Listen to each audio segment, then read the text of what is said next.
Hello student, स्वागत है आपका एनसीईआरटी मैथ 2.0 में। आइए क्लास 10th की आज ट्रिग्नोमेट्री देखते हैं। इसका इंट्रोडक्शन आज देखेंगे कि ये ट्रिग्नोमेट्री होती क्या है और पूरा इसमें बेसिक से आपको एडवांस तक देखते हैं। पूरा 10 मिनट आप कंसंट्रेशन बना के रखिएगा, पूरा आपको समझ में आएगा कि ट्रिग्नोमेट्री होती क्या है। अच्छा देखिए, ट्रिग्नोमेट्री एक ग्रीक वर्ड होता है, ये ग्रीक से निकल के आया हुआ है, ये ग्रीक वर्ड है। इसको यदि हम तोड़ते हैं ना ट्रिग्नोमेट्री को, तो यहाँ से देखिए 3 भागों में से तोड़ सकते हैं आप। देखिए पहला ये ट्राई, यहाँ पे आप ट्राई में तोड़ दीजिए। दूसरा यहाँ पे गोन और यहाँ पे तीसरा मेट्री। अब 3 भागों में ट्रिग्नोमेट्री क्या है, आप कोई पूछे ट्रिग्नोमेट्री क्या, आप बोलेंगे ग्रीक वर्ड है, ये ग्रीक से निकल के आया हुआ है। ट्रिग्नोमेट्री को आप तोड़ सकते हैं 3 वर्ड में। देखिए ट्राई, गोन और मेट्री। देखिए ट्राई का मतलब होता है 3, इसका मतलब होता है 3। 3 का मतलब क्या होता है, 3 होता है। ट्राई का मतलब 3 होता है, 3 होता है। गोन का मतलब होता है साइड और मेट्री का मतलब होता है मेजर करना। इसका मतलब क्या निकल के आ गया, यहाँ पे देखिएगा, ट्राई का मतलब 3 हो गया, साइड, और गोन का मतलब साइड हो गया, और मेट्रिक का मतलब मेजर हो गया। आपको 3 साइड को मेजर करना है, और 3 साइड किस में होती है, तो आप क्या बोलेंगे, ट्रायंगल में होती है। अब ट्रायंगल क्या होता है, तो आप बोलेंगे कि ऐसा क्लोज फिगर होता है जिनका इंटरनल एंगल कितना होता है, 180। तो उसे क्या कहते हैं, उसे कहते हैं आप ट्रायंगल कहते हैं। कुल मिला के हो गया कि ट्रिग्नोमेट्री में किसकी स्टडी करेंगे, तो बोलेंगे आप स्टडी ऑफ ट्रायंगल। समझ में आया आपको। आपसे कोई पूछे बताइए ट्रिग्नोमेट्री में क्या करते हैं, तो आप बोलेंगे ट्रिग्नोमेट्री में किसकी स्टडी करते हैं, तो आप बोलेंगे ट्रायंगल की स्टडी करते हैं।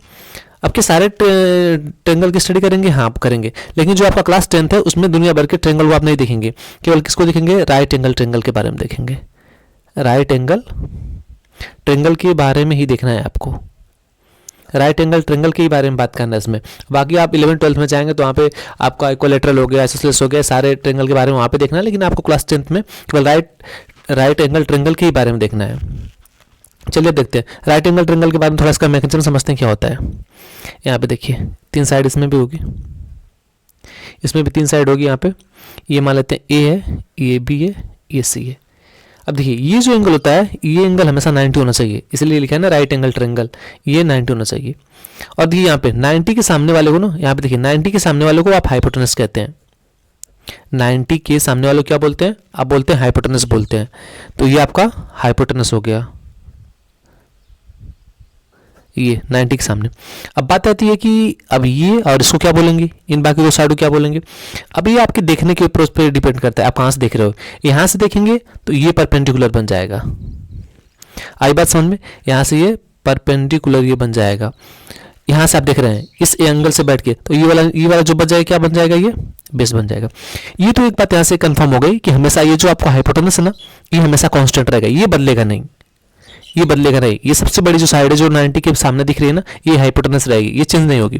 चेंज क्या होता रहता है, परपेंडिकुलर चेंज होता रहता है। कैसे चेंज होगा, यहाँ से देखेंगे, जिस एंगल से देखना है आप यहाँ से देखेंगे तो ये परपेंडिकुलर बनेगा, और सी से देखेंगे तो ये परपेंडिकुलर बनेगा। और जब एक परपेंडिकुलर हो जाएगा तो एक जो बच जाएगा वो भी हो जाएगा। हम यहाँ से देखते हैं, चलिए यहाँ से देखते हैं। ये तो आपकी सबसे बड़ी साइड जो 90 के सामने है ना, यहाँ पे देखिए, यहाँ से आप देखिए सबसे बड़ी साइड क्या है, हाइपोटेनस होगी। अब यहाँ से आप देख रहे हैं, यहाँ से देख रहे हैं, तो आपका ये क्या बन जाएगा, परपेंडिकुलर बन जाएगा। तो नीचे वाला क्या बन जाएगा, ये बेस बन जाएगा। तो हम यहाँ से ए से देख रहे हैं, ए से देखेंगे तो ये परपेंडिकुलर बनेगा, ये बेस बनेगा, ये हाइपोटेनस तो फिक्स रहता है। अब सी से आप देखेंगे तो सी से देखेंगे तो ये क्या बन जाएगा, परपेंडिकुलर बन जाएगा, ये फिर क्या बन जाएगा, ये बेस बन जाएगा। ये देखने के ऊपर आपके अप्रोच पे डिपेंड करता है। तो अब तक यहाँ पे क्या हुआ, ट्रिग्नोमेट्री एक ग्रीक वर्ड होता है जिसमें किसकी स्टडी करते हैं, ट्रायंगल की स्टडी करते हैं। और आपको क्लास 10th में कौन सा ट्रायंगल पढ़ना है, राइट एंगल ट्रायंगल के बारे में पढ़ना होता है। राइट एंगल ट्रायंगल के बारे में यहाँ पे देख लीजिए, एक 90 होता है, उसके सामने की जो साइड होती है उसे क्या कहते हैं, हाइपोटेनस कहते हैं। और जिस एंगल से देखते हैं उसके सामने वाले को परपेंडिकुलर कहेंगे, और जो नीचे बच गया उसे क्या कहेंगे, बेस कहते हैं। चलिए अब ये देखते हैं कि अब ये जो आपको थंबनेल में दिखा होगा कि साइन कॉस होता क्या है, साइन और कॉस ये होता क्या है। अब देखिए होता क्या है ना, ट्रिग्नोमेट्री में आपको दो ही, आपका जो फंडामेंटल क्वांटिटी 2 ही होती है, एक साइन होती है, कास होती है। आप कहेंगे tan से कोसेंट ये सब क्या होते हैं, तो उसके बारे में बात करते हैं। आपको बस 2 ही पढ़ना है, पूरे ट्रिग्नोमेट्री में साइन और कॉस पढ़ना है। तो आप कहेंगे tan कहाँ से आएगा, तो यहाँ पे मान लेते हैं ये साइन, अभी बात करेंगे साइन ए कॉस ए होता क्या है, साइन ए कॉस ए, मानते हैं साइन ए कॉस ए। अब हम क्या करेंगे ना, साइन ए और कॉस ए, साइन ए में कॉस ए से डिवाइड कर देंगे तो ये आ जाएगा tan ए। मतलब पढ़ना है 2 ही है। अब भाई देखिए साइन और कॉस में डिवाइड कर देंगे तो tan आ जाएगा। तो फंडामेंटल तो 2 ही बने ना, फंडामेंटल का मतलब जो 2 ही में आपको पढ़ना है, इससे सब निकल के आएंगे। जैसे आप क्वांटिटी में नहीं पढ़ते थे, फंडामेंटल और डेरिवेटिव्स पढ़ते थे वहाँ पे, तो फंडामेंटल तो साइन और कॉस, और जिससे भाग देंगे तो ये tan आ जाएगा, फिर उल्टा करेंगे तो जो भी आएगा उसे देखते हैं। अब बात ये आती है कि साइन और कॉस, ये tan सेक, ये सब होते क्या हैं। तो चलिए आइए यहाँ पे देखते हैं ये होता क्या है। ये देखिएगा आप, हमने यहाँ पे एक राइट एंगल ट्रायंगल को फॉर्म कर दिया। ये आपका यहाँ पे ए कर लेते हैं, ये बी कर लेते हैं, ये सी कर लेते हैं, ये 90 है आपका, ये आपका हाइपोटेनस बना, ये परपेंडिकुलर बना और ये बेस बना। अब देखिए होता क्या है, ये आपका जो साइन होता है ना, इसे यहाँ से हम देख रहे हैं साइन है, इस एंगल से देख रहे हैं साइन है। ये साइन जो होता है, cos tan, ये सब रेशियो होते हैं, साइड का रेशियो होता है। देखिए अब बहुत लोगों को कंफ्यूजन रहता है कि साइन cos tan होता क्या है। साइन cos tan रेशियो होता है, किसका रेशियो होता है, आप बोलेंगे साइड का रेशियो होता है। देखिए जो साइन ए निकल के आया था उसका रेशियो लिया गया था, देखिए यहाँ पे ये बोला गया था परपेंडिकुलर टू हाइपोटेनस। क्या होता है, आपसे कोई पूछे साइन क्या होता है, आप बोलेंगे परपेंडिकुलर अपान हाइपोटेनस के साइड का रेशियो होता है, बस ये p/h।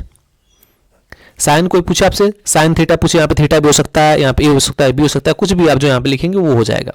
तो साइन थीटा इक्वल टू या साइन ए इक्वल टू क्या हो गया, p/h। p/h ऐसे देखिए यहाँ पे pH, आप केमिस्ट्री में पढ़ते हैं ना, pH से आप याद करिएगा, पावर ऑफ हाइड्रोजन जिसे कहते हैं। तो यहाँ पे p/h, p का मतलब क्या हो गया आपका, परपेंडिकुलर हो गया, h का मतलब क्या हो गया आपका, ये हाइपोटेनस हो गया, p/h। आई बात समझ में। अब देखिए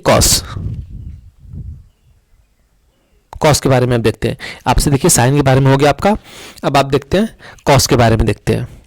तो देखिए यहाँ पे कॉस का जो होता है ना, ये रेशियो होता है base by hypotenuse, base by hypotenuse, base by hypotenuse.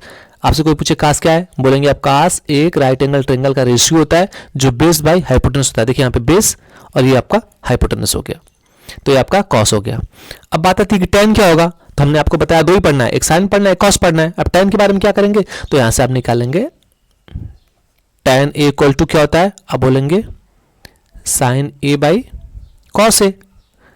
तो साइन a की वैल्यू कितना ही है, p/h, और इसकी वैल्यू कितना है, b/h। ये इसमें गया, ये ऊपर चला गया, तो क्या हो जाएगा p इंटू ये वाला h इंटू ये b, एच से कट गया, क्या बचा p/b। देखिए अब आपने क्या किया, tan a equal to p by, यहां से क्या कर लिया आपने, b कर लिया। तीनों रेशियो हमने फाइंड कर लिया। आपसे कोई पूछे साइन क्या है, आप बोलेंगे साइड का रेशियो होता है, किसका रेशियो होता है, परपेंडिकुलर टू हाइपोटेनस। देखिए परपेंडिकुलर टू हाइपोटेनस। आपसे कोई पूछे कॉस क्या होता है, कॉस बताइए, तो आप बोलेंगे बेस बाई हाइपोटेनस, ये बेस बाई हाइपोटेनस, ये भी साइड का ये रेशियो, देखिए तीनों साइड है ना, ये साइड का रेशियो है। और आपसे पूछे tan, तो बोलेंगे p/b, p का मतलब परपेंडिकुलर, b का मतलब बेस। ये देखिए इसमें हाइपोटेनस, tan वाले में हाइपोटेनस नहीं इंक्लूड किया जाता है, ये बात आप ध्यान में रखेंगे। देखिए यहाँ पे परपेंडिकुलर टू बेस, इसमें देखिए यहाँ पे हाइपोटेनस है, कॉस में भी हाइपोटेनस है और साइन में भी हाइपोटेनस है, लेकिन tan में आपका हाइपोटेनस नहीं है। आई बात है समझ में। तो आपसे अच्छा ये तो तीन हो गए, अब इसका रेसिप्रोकल भी देख लेते हैं। इसका रेसिप्रोकल भी होता है, देखिए कैसे, एक होता है कोसेक, कोसेक ए, ये किसका उल्टा होता है, तो आप बोलेंगे साइन का। तो यहाँ पे देखिए 1 साइन की वैल्यू कितनी है, साइन की वैल्यू की यहाँ पे क्या है, p/h। इसे उल्टा करेंगे तो क्या हो जाएगा, h/p आ गया। तो कोसेक इक्वल टू क्या आ गया, साइन का उल्टा, साइन क्या था, p/h था, तो ये h/p हो जाएगा। सेम ऐसे ही सेक ए, तो ये सेक ए, देखिए इससे किसका उल्टा हो गया, 1 cos का। तो cos क्या था, b/h, तो ये कितना हो जाएगा, h/b, उसका उल्टा। अब एक होता है आपका कॉट ए, ये किसका उल्टा होता है, तो आप बोलेंगे tan a का। अब देखिए tan कितना था, p/h था tan, यहाँ पे देखिए p/b था, सॉरी p/b था, ये क्या हो जाएगा b/p। इस तरह से आपके पूरे ट्रिग्नोमेट्री में कितने रेशियो हो गए, 6 रेशियो हो गए, साइन, कॉस, tan, सेक, कोसेक और कॉट, ये 6 रेशियो आपको आना चाहिए। अब समझ में आया आपको ये सब क्या होते हैं, ये सब एक रेशियो होते हैं साइन के बारे में, और यहाँ पे कॉस के बारे में हो गया, tan के बारे में हो गया, और सब के बारे में हो गया, 6 रेशियो के बारे में हो गया यहाँ पे। तो इसी तरह से आपको ये इसके बारे में हो गया। अब इसके बाद एक्सरसाइज करेंगे, इंट्रोडक्शन का पार्ट था, इसके बाद एक्सरसाइज आप कमेंट में लिखिए कि आपको समझ में आया कि नहीं आया। Thank you.